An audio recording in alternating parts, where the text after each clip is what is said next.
All right, my artists, today we are going to take inspiration from Bridget Riley and her op art designs.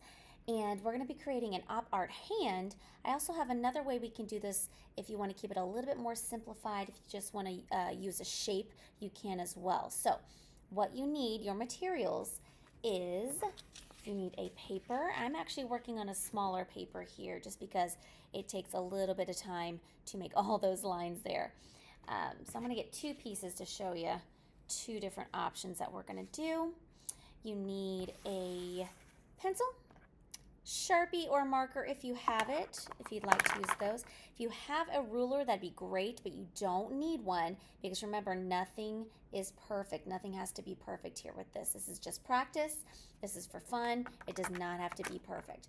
If you would like to do a shape instead of a hand, then just grab something. I grabbed something that has a circle on it. So to begin, if you would like to trace your hand, go ahead and set your hand down on your paper, spread those fingers out, and gently and lightly trace your hand. Again, remember, it does not have to be perfect. Just do your best. And I'm going very light around my fingers. You can always make it darker, but it is very hard to make something lighter and erase every little bit. So you can see it's very light. I've got a little bit of some bumps there from my rings, but no matter. So I'm going to leave it light for now because eventually I'd like to erase that line actually. If you're doing a shape, I'm going to do a simple shape like a circle here. Do the same thing, just trace around lightly. Trace around your shape like so. All right, now comes the fun part, the tricky part, I guess you could say. I'm going to go ahead and switch right to a Sharpie for this part. If you want to do it in pencil first, that's fine, but you can use another marker as well. Our goal is to use that ruler to make these straight lines on the outside of the hand or the circle there. Once we reach the hand or the shape, that's where we're going to add not a straight line, but a curved line. So when we're done with this, it's going to give the illusion that the hand is popping off the paper. We can even add maybe some shadow on the side there as well. Okay, so it's giving that illusion. And so what I'm going to do is take my ruler. You can start at the bottom, you can start in the middle, does not matter. Let me zoom in just a smidge for you there. Okay.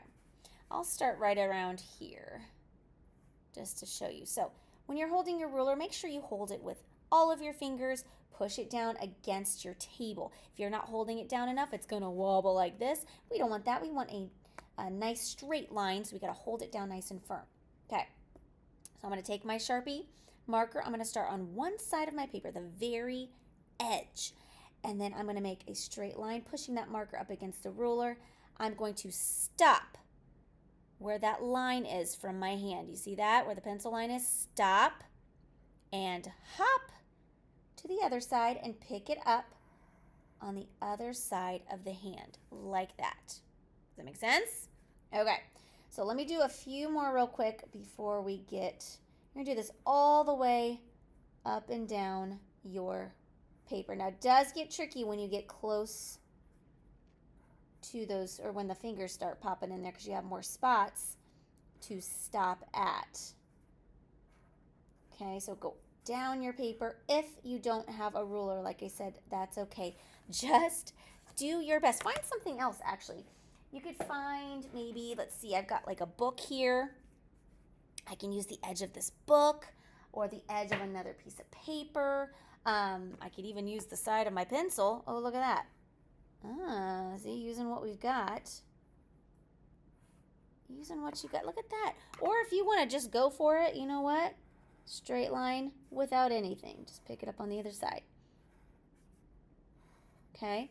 So you're going to keep going all the way down your hand. And like I said, it does get tricky in between the fingers. You have to stop at each finger. Stop and hop. Stop and hop. All the way across like that. Okay, so let me fill in a few more real quick because then the next step we are going to, how many was that? Was that 5? I think so. Well, 4. That's fine. All right. So now what we're going to do, you're going to fill the whole thing in with the background lines. Now, to connect these lines, this is where we're going to not make a straight line, but a curve line. So this is a great review of our lines. All right, so here we go. I'm going to start at one end here. I'm going to make a curve line and connect it to that other straight line on the other side. Okay? Do it again. Connect. If it doesn't line up perfectly, no worries.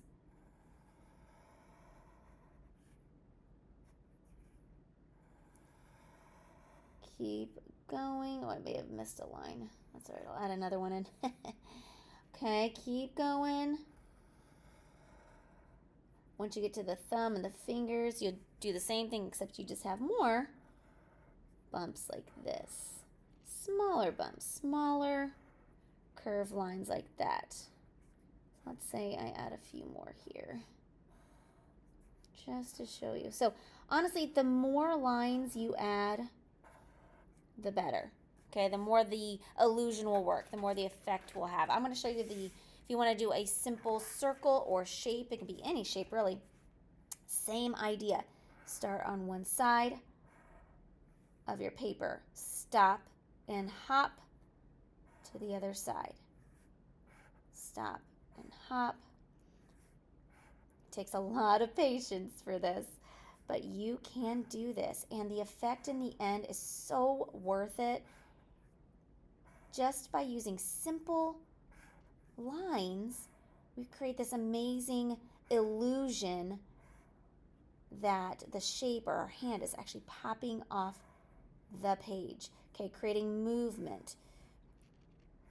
Just like what Bridget Riley did with her use of lines, and not only lines, but also her use of black and white. The black and white images that she creates, I think, have a really strong effect of that illusion because they're opposite colors, black and white. That contrast helps. Okay, so there's half my circle there, but let me show you. Same idea. You can go curve under or over. I'm just going to do over like that. Okay. I'm going to do the next one down so I don't get confused. Keep it close. Again, if it doesn't match perfect, no worries. All right, so let's see. Almost. Oh, it's looking good already. Love for you to take your time on this. I'm kind of zooming through to really show you how this works here. I skipped one. There we go. Ooh, it's coming together. Okay, so you can see there's kind of a big gap between some of these. That's okay. Just add another line in there if you like. If not, just leave it. Nah, it's not perfect. No worries at all. Okay, maybe I'll make another line here. Make a little small bump. Yeah, okay. So once you get that filled in, then you have this awesome illusion. If you want to make it even more, if you want it to pop out even more, you can actually take your pencil. I actually use the side here of the pencil, and I just kind of color around the edge. Whoopsies. A little bit like that. You see that? That value that I'm adding. Maybe smear it with your finger. Ooh, there it goes. Smear it with your finger a little bit. And then it's going to look like the shadow because the circle is raised up from the paper there. Oh, wow, that looks great. Same with the fingers. Do a little shadow on the side. Like that. Rub it with your finger. Oh, look at that shadow. That looks great. And then you'll have a complete work of art like this when you're done. I would love to see these. If you're able to do something like this and finish it, please bring it in and show me. I would love to see these works of art that you've created, that you worked so hard on, and great practice for us. So please, please, please turn them in when you come back to school. Don't forget to put your name and your class code on it. Remember, that's whatever grade you're in, and then your teacher's first initial. Okay? Have fun, do your best, and I can't wait to see you.